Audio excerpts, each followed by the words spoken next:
안녕하세요. 서바이벌 에셋키트의 공상주의자 토끼 한 마리입니다. 반갑습니다. 네, 저희 오늘은 영화 네, 콘크리트 유토피아를 다뤄보겠습니다. 네, 최근에 개봉한 영화고 또 네. 아주 흥행하고 있나요? 네, 뭐 많이들 보시는 것 같아요. 네, 네, 좀 그래서 트위터 위주로 제가 평가를 좀 봤는데 굉장히 호평이 좀 많았어요. 네, 음, 우리나라 영화 중에서는 좀 드물게 좀 장르물이고 네, 그리고 또 이게 그 재난물은 우리나라 영화에 많잖아요. 네, 근데 이게 보통 좀 재난물인 느낌이 아니고 좀 포스트 아포칼립스, 그렇죠. 네, 디스토피아 이런 음, 느낌이어가지고 좀 음, 우리 영화스럽지 않은 그런 장르, 그러니까 어떤 장르 선택이다 이렇게 느꼈었거든요. 네, 그래가지고 좀 독특한 면이 있었습니다. 음, 음, 제가 사진과 함께 네, 여러분들에게 소개를 해드릴게요. 콘크리트 유토피아라는 영화고 8월 9일에 네, 극장에서 지금 개봉을 했고요. 표지가 굉장히 그 포스터가 굉장히 재밌어요. 요 포스터는 이제 좀 여러분들이 익숙한 포스터인데 이런 포스터도 있고요. 이렇게 이 아파트가 이름이 황궁 아파트인데 네, 어, 영화에서 시작할 때 지진이 일어나가지고 다른 아파트는 전부 다 무너졌고 그렇죠. 요 아파트만 네, 서울에서 좀 우뚝 솟아나 있는 모습으로 남았다 이런 설정입니다. 그리고 요거는 해외 포스터입니다. 네. 아이고, 해외 포스터. 해외 포스터. 약간 더 확대해도 될 것 같아요. 네, 네, 해외 포스터는 좀 더 좀 그 영화의 어떤 그 설정 느낌을 네, 좀 잘 살린 이렇게 막 사람들이 싸우고 있죠. 굉장히 그렇죠. 좀 처절한 좀 음, 약간 불쾌할 수도 있는 그런 영화여가지고 네, 그런 느낌을 잘 살린 것 같아요. 음, 그다음에 요것도 이렇게 황궁 아파트만 남아 있는 그런 네. 느낌입니다. 네. 그래서 여기 나오시는 배우분들이 이병헌, 박서준, 박보영, 김선영, 박지우, 김도윤 이렇게 6분이 나오고요.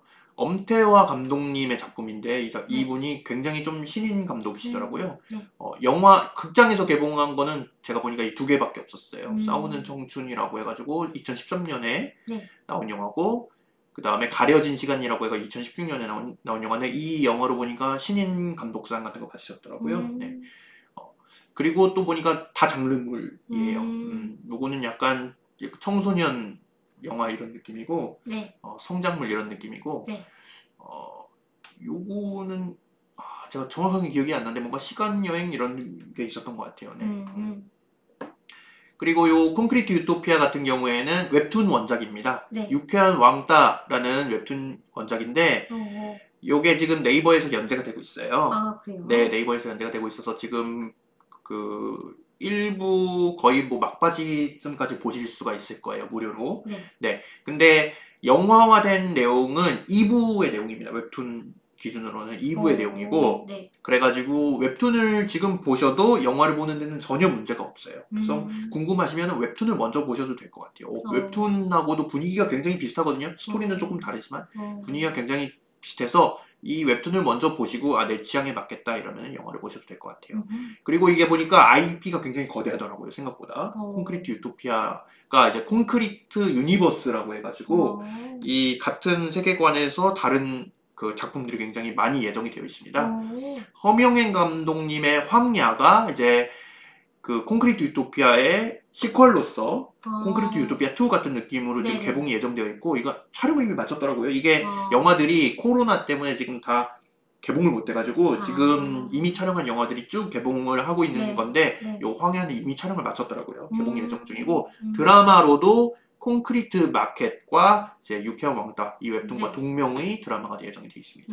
굉장히 많죠. 네. 그리고 그 중에서 심지어 이 황야랑 그 다음에 이 드라마 콘크리트 마켓은 제가 찾아보니까 세계관이 이 영화랑 똑같은 것 같아요. 아, 네, 그래서 굉장히 좀 같은 세계관으로 다양한 영화를 이렇게 음, 우리나라에서 볼 수 있다는 게 좀, 음.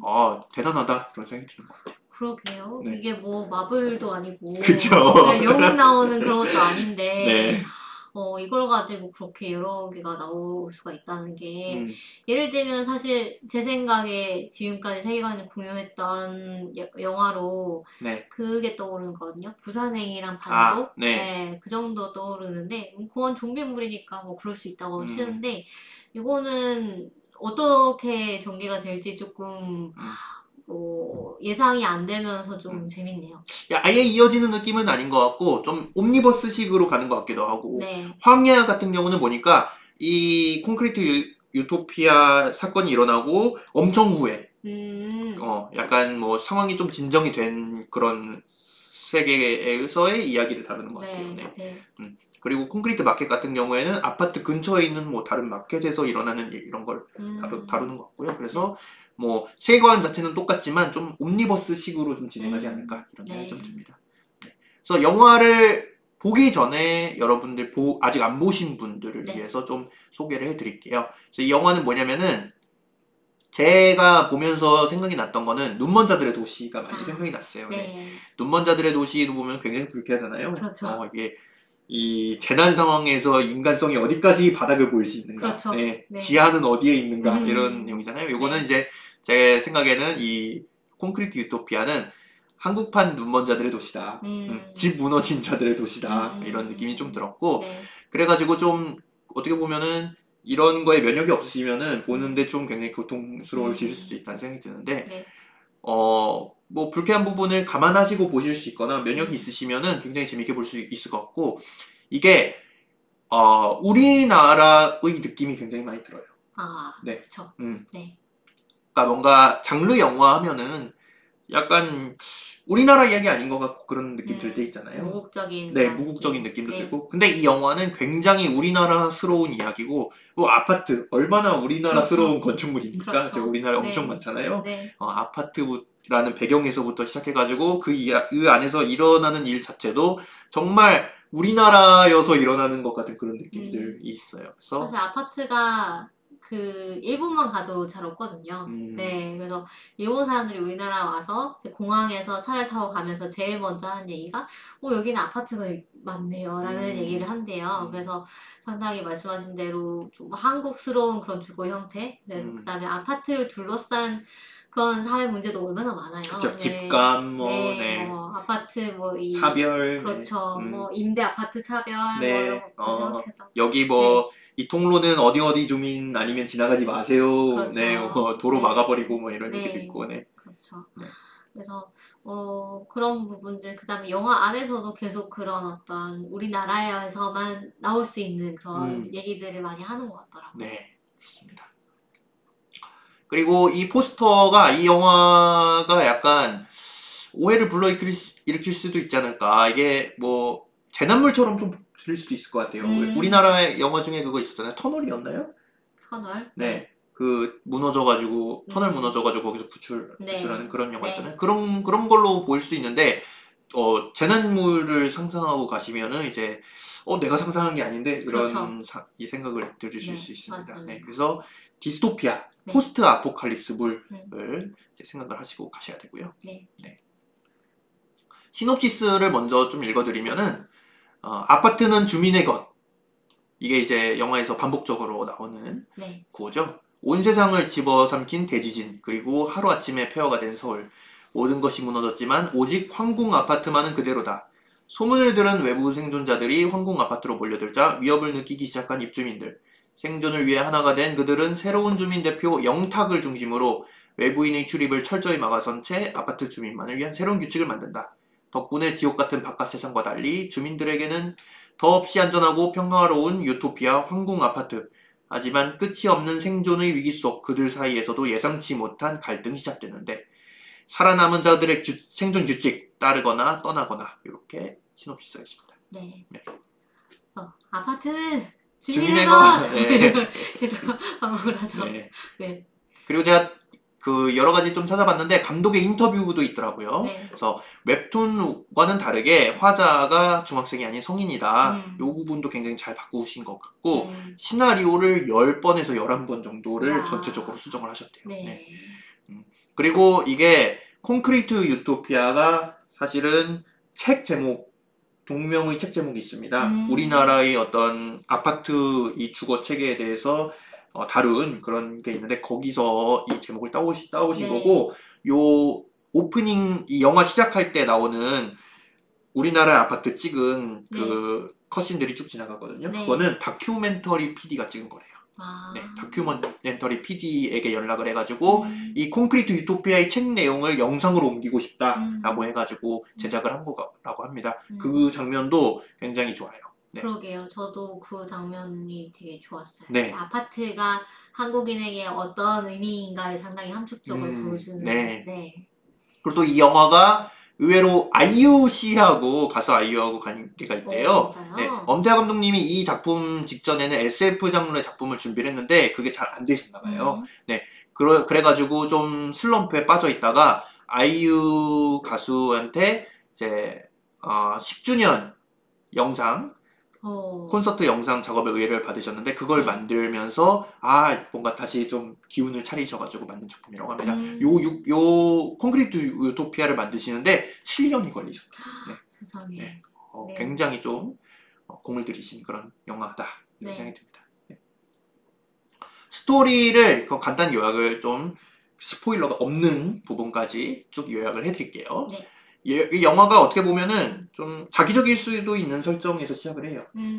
이 대지진이 서울에 일어나가지고 뭐 거의 뭐 집안이 파도처럼 그렇죠. 네. 뭐 인셉션에서 이렇게 네. 구워주는 것처럼 네. 네. 파도처럼 이렇게 해가지고 모든 건물이 다 무너져 내리는 와중에 황궁 아파트만 이제 우뚝 서 있는 상황입니다. 네. 주인공은 김민성, 박서준 역의 김민성과 박보영 아니죠. 반대로 얘기는요. 박서준이 역을 맡은 김민성과 박보영이 역을 맡은 주명화가 이제 주인공입니다. 주명화는 간호사로 나오고 김민성은 공무원이죠.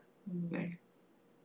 한겨울이에요. 이 지진이 발생한 게 한겨울인데 이 황궁 아파트만 이렇게 나와 있으니까 주변에 남은 생존자들이 전부 다 황궁 아파트로 몰려드는 상황에서 이제 몸싸움도 벌어지고 주민들과 외부인들의 몸싸움도 벌어지고 누구는 이제 칼을 맞고 그 다음에 또 1층에서 화재가 발생해요. 그래가지고 아파트 전체가 막 불에 휩싸일 수도 있는 상황이었는데 김영탁이라는 등장인물이 뭔가 짜잔 하고 등장해가지고 매우 이제 열정적으로 그 불타는 집안에 들어가가지고 불을 끕니다. 네. 그래가지고 주민회의가 열려요. 이런 상황이 되니까 부녀회장인 김금애가 나서가지고 주민들을 이제 모아가지고 이 외부인들을 어떻게 해야 될까 투표를 하는데 대표가 필요하다라는 이제 이야기가 나와가지고 이 김영탁 씨가 대표로 선출이 됩니다. 이병헌이 역을 맡은 이병헌이 진짜 연기를 이 영화에서 잘해요. 뭔가 최근에 이병헌이 보여줬던 연기 중에서 진짜 최고가 아닐까 싶을 정도로 연기 잘해가지고 굉장히 인상적이었는데 아무튼 투표를 통해서 이 외부인들을 전부 다 내보내는 바깥으로 내보내는 것이 결정이 됩니다. 그래서 약간의 마찰이 있었지만 무력을 통해서 이 아파트 주민들을 외부인들을 아파트 그 바깥으로 내쫓는 데 성공하고 이 승리를 선언하면서 주민들이 그 구호를 외치는 거죠. 아파트는 주민의 거 이렇게 외치는 거죠. 네. 그래서 이 투표를 하는 과정에서도 되게 굉장히 우리나라적인. 그리고 또 이제 잘 표현했다고 생각을 한 게 누구도 이 총대를 매기 싫잖아요. 네. 그러니까 외부인을 내보내자고 내심은 생각하고 있지만 그렇지만 우리가 좋아서 내보내는 거냐라고 하면서 내심 찔리는 거죠. 찔리니까 다들 이제 철저히 비밀 투표를 하고 공개적으로 손을 들고 공개적으로 뭔가 하진 않고 비밀 투표를 하고 그 다음에 이거를 이제 수행하는 과정에서 이제 나는 못하겠다 하면서 나가는 사람이 있잖아요. 나가는 사람 엄청 비난하죠. 너만 깨끗한 줄 아냐, 뭐 우리는 안 괴로운 줄 아냐, 이런 식으로. 그게 이제 김도윤 역의 그분이었죠. 그래서 그런 부분들이 너무 좀 현실적이었어요. 실제로 저렇겠구나라는 생각이 들더라고요. 그래서 김영탁이 이제 아파트 안에 있는 음식만으로는 살아가기가 점점 어려워지니까 네. 이 주민들, 특히 이제 남성들, 군대를 다녀온 남성들을 이제 모아가지고 방범대를 꾸려서 자원을 모으고, 그 과정에서 민성은 이제 사람을 죽이는데도 좀 동참을 하게 됩니다. 그 과정에서 또 명화와 갈등을 빚기도 하고요. 명화는 굉장히 좀 평화주의적인 그런 성격 노선을 타고 있고, 네. 그래가지고 외부인들을 내보내는 것에 대해서도 반대를 했고, 네. 민성에게도 방범대에 가지 마라, 나가지 마라 이렇게 했는데 민성은 그 말을 듣지 않죠. 그래가지고 식량을 가지고 파티를 벌이고 김영탁이 이제 아파트 노래를 네. 부르면서 이제 뭔가 회상을 합니다. 네. 여기까지가 이제 스포일러가 없는 그렇죠. 부분이라고 말씀을 드릴 수가 있고요. 네. 스포일러를 이제 뭐 설명을 좀 해드리는 게 좋겠죠? 네. 네. 그렇죠. 네. 네. 그래서 혹시 뭐 이 영화를 보셔야겠다면, 이게 사실은 반전이 좀 중요한 영화인 것 같아가지고, 네. 네. 만약 스포일러를 네. 안 밟고 보고 싶으시다면 네. 여기서 잠시 끊고 네, 보고 오셔가지고 네, 1분 정도 네, 네. 저희가 얘기를 하겠습니다. 네. 네. 그래서 스포일러가 뭐냐면은 딸랑딸랑 스포일러 중입니다. 네. 네. 이게 파티하는 장면이고요. 이 김영탁, 이병헌이 이 역할을 맡은 김영탁이 사실 진짜 김영탁이 아닙니다. 이 사람의 이름은 모세범이었고, 네. 택시 운전수인데 네. 사기를 당했어요. 이 황궁 아파트의 집값이 너무 싸게 나와가지고 그거를 살려고 했다가 사실은 사기여가지고 이 황궁 아파트에 사는 김영탁을 찾아가가지고 내 돈 내놔 하다가 죽여버리죠. 네. 네. 그게 굉장히 좀 잔인한 장면이잖아요. 네. 바둑돌 막 이렇게 하는 장면이 나오잖아요. 싫어요. 네. 그 사실을 외부에서 들어온 문회원이 김영탁의 옆집에 사는 주민이었는데 그 사실을 알게 되고 주인공인 주명화한테 이 사실을 알리게 됩니다. 네. 김영탁은 그 와중에 굉장히 권력을 차지해가지고 횡포를 부리죠. 그래가지고 이 아파트 안에 숨어있는 외부인들을 바퀴벌레라고 칭하면서 바깥으로 이제 내쫓으려고 하죠. 네. 그 과정에서 막 그 자살 사건이 일어나기도 하죠. 네. 그래가지고 그 김영탁이 방범대 활동을 위해서 외부로 자원을 모으기 위해서 나간 사이에 주명화하고 문회원이 이 비밀을 밝혀내기 위해서 이 김영탁의 비밀을 밝혀내기 위해서 집으로 쳐들어가가지고 진짜 김영탁의 시체를 발견합니다. 네. 그래가지고 김영탁이 식량을 찾아 나서다가 그 돌아오는 과정에서 식량 굉장히 많이 찾았는데 돌아오는 과정에서 외부인들, 자신들이 쫓아냈던 외부인들의 습격을 받게 되죠. 그 과정에서 김금애의 아들이 죽게 됩니다. 김금애의 아들인 지역이 죽게 돼요. 그리고 방범대는 식량을 전부 잃어버리고 집에 돌아오게 됩니다. 그리고 그와 동시에 김영탁의 정체가 사실은 이 아파트의 주민이 아니라는 사실이 만천하에 알려지게 되죠. 네.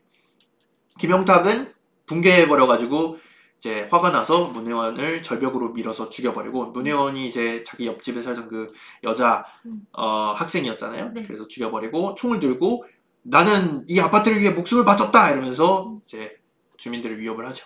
네.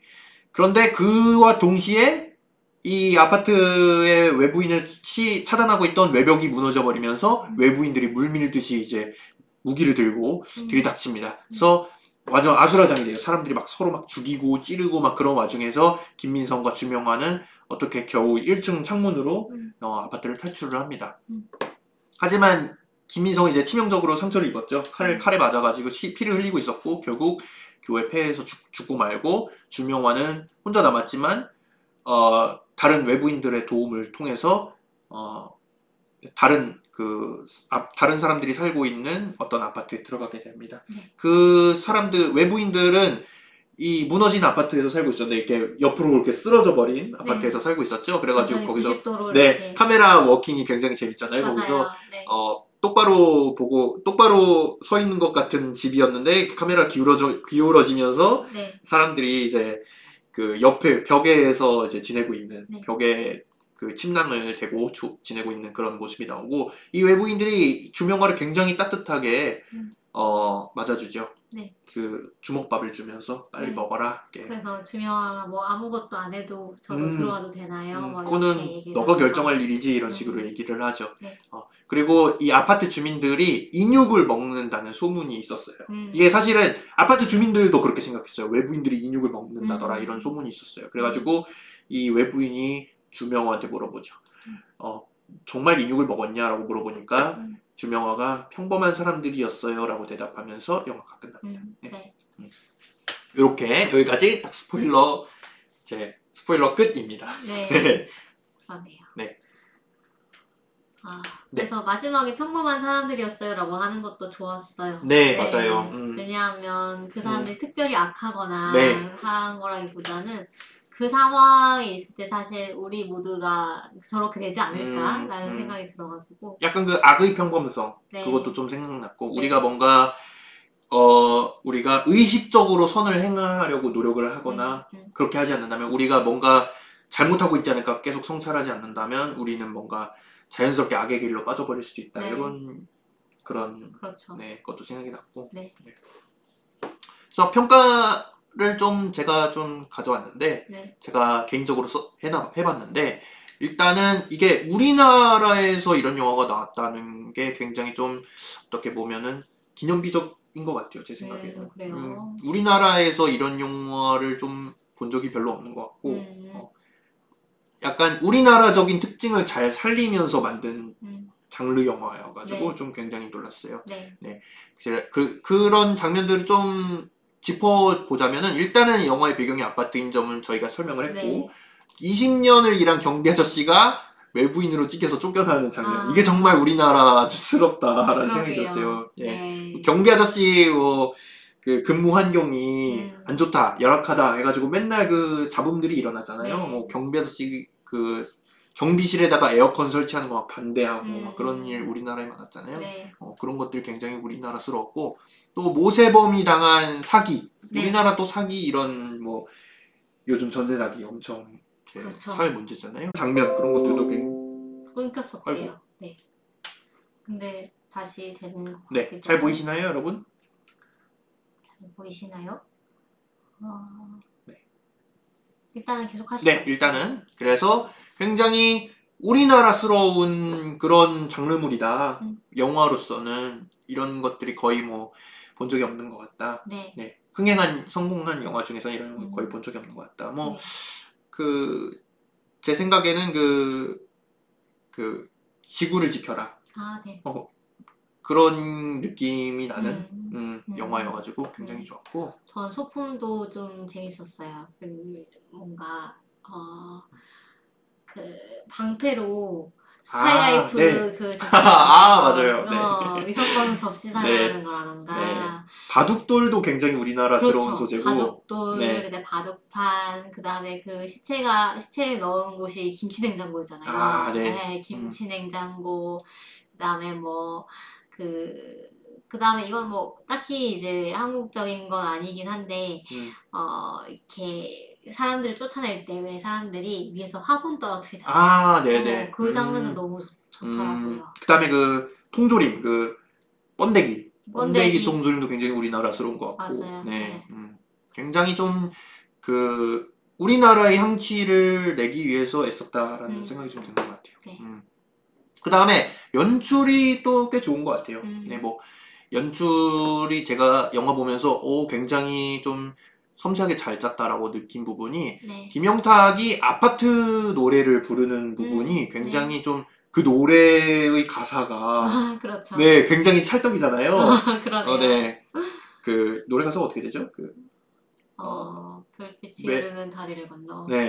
집에 돌아갔더니 뭐 나 혼자만 있더라 이런 내용이잖아요. 나의 아파트 뭐 이렇게 되는 것 같은데 그런 노래라든가 또 앞부분에 보면은 음악이 굉장히 막 그 오페라식으로 밝게 음악이 나오면서 주민들이 막 웃으면서 집 이렇게 외벽 막고 하는 장면이 있어요. 그 부분이 굉장히 노래가 너무 밝아가지고 좀 기괴하게 느껴지는 그런 부분이 있는데 이것도 굉장히 연출이 놀랍다고 생각을 했고 또 마지막 장면도 이 무너진 아파트에서 사람들이 이게 뭔가 그 황궁 아파트랑 다르게 사람들이 굉장히 좀 조화롭게 살아가면서 마지막에 이 제목이 한 번 더 나오거든요. 네. 콘크리트 유토피아 이렇게 딱 나오는 게 아 유토피아는 진짜 유토피아는 어디 있는가 이렇게 물어보는 것 같아가지고 굉장히 좀 좋다는 생각이 들었습니다. 그래서 이게 막 연출이 사실은 막 이게 뭐 최근에 나왔던 기생충이 사실은 연출이 엄청났잖아요. 네. 뭐 그거하고 비할 바인지는 모르겠지만 그래도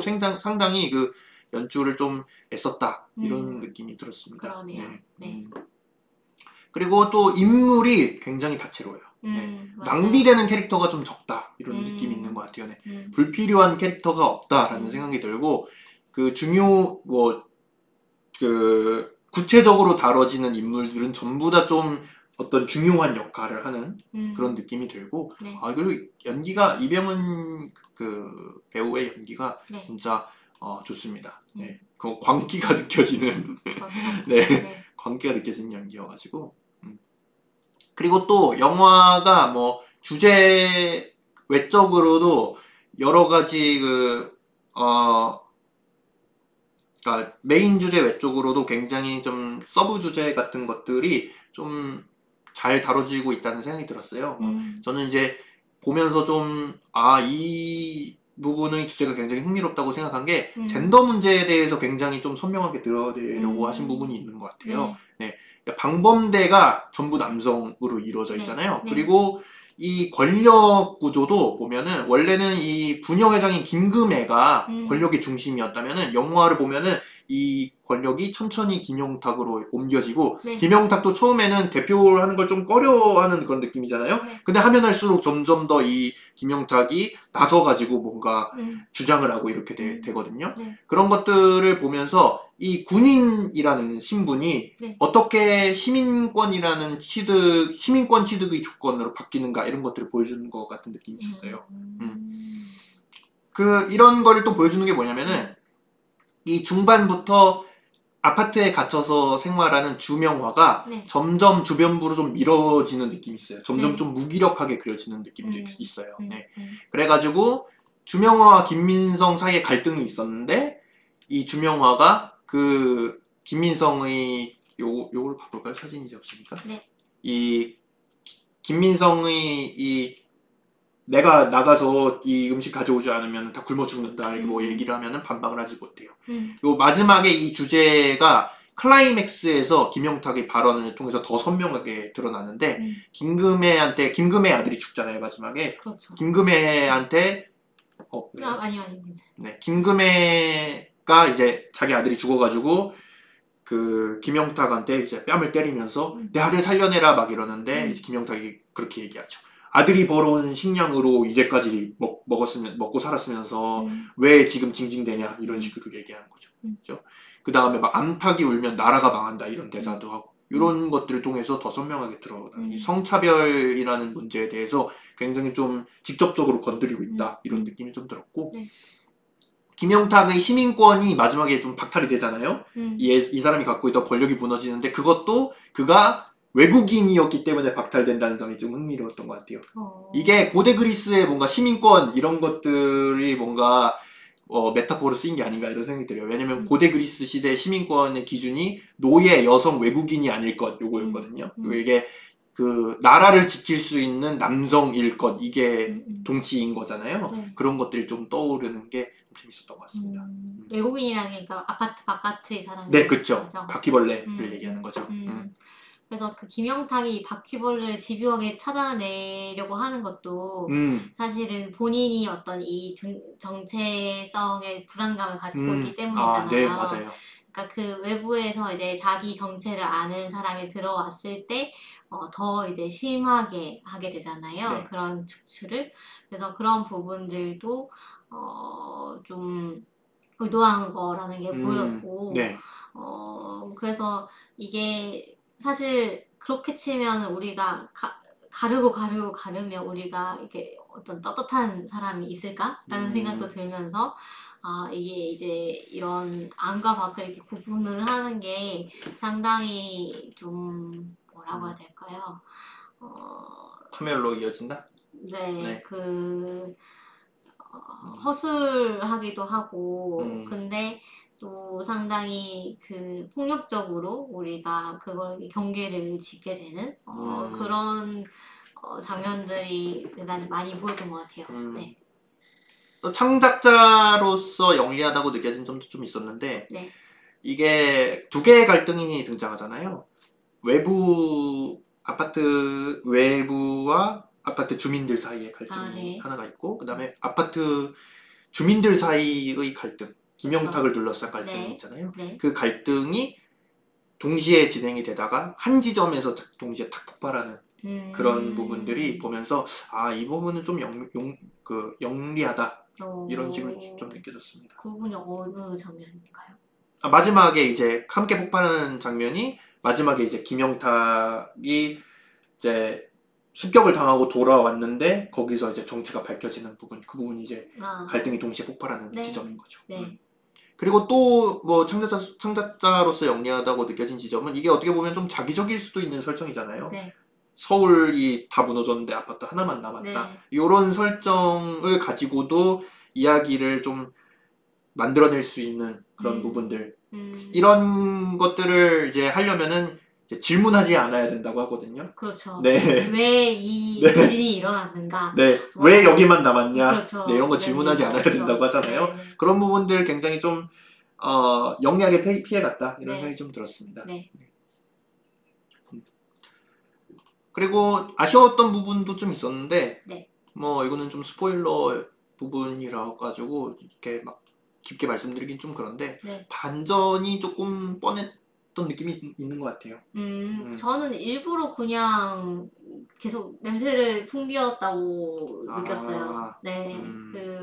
저랑 같이 이제 영화 봤던 분도 그렇게 얘기를 하시더라고요. 처음부터 좀 일부러 내 사람이 그 내부 사람이 아니라는 게 좀 느껴졌는데 그래서 조금 김이 새기는 했다라고 얘기를 했는데 그래서 그게 이제 저는 의도한 거라고 일단은 생각을 하고 의도한 건데 의도한 결과 이제 좀 약간 예상한 대로 스토리가 흘러가서 좀 긴장감을 좀 덜한 부분은 있긴 한 것 같아요.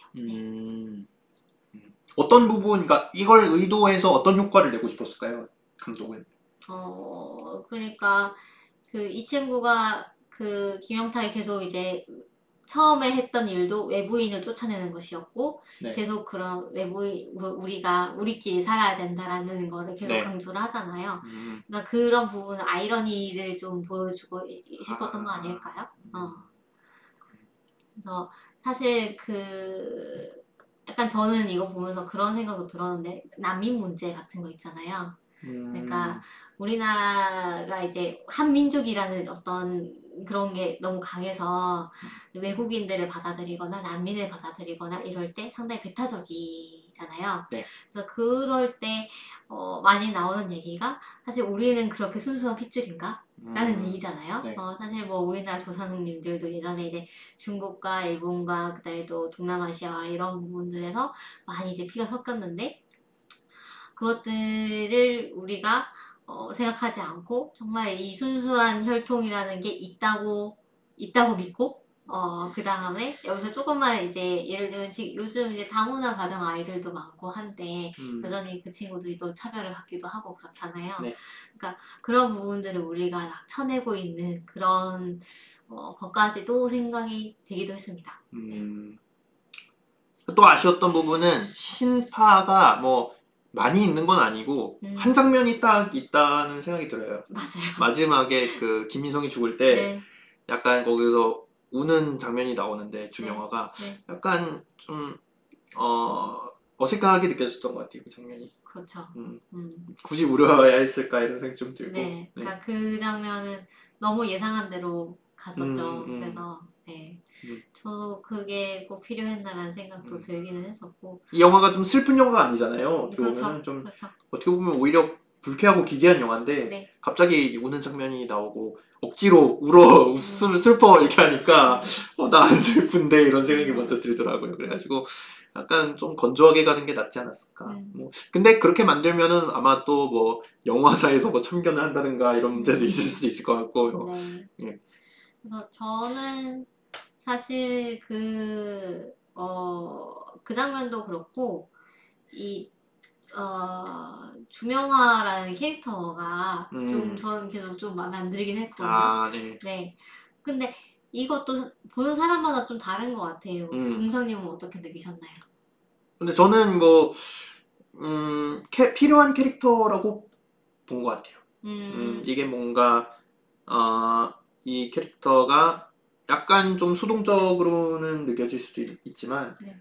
뭔가 그래도 이 영화의 어떤 완결성, 입체적인 어떤 그 인물들을 위해서는 좀 필요한 캐릭터가 아닌가 이런 생각이 좀 들었어요. 구도의 균형을 맞추기 위해서. 네네.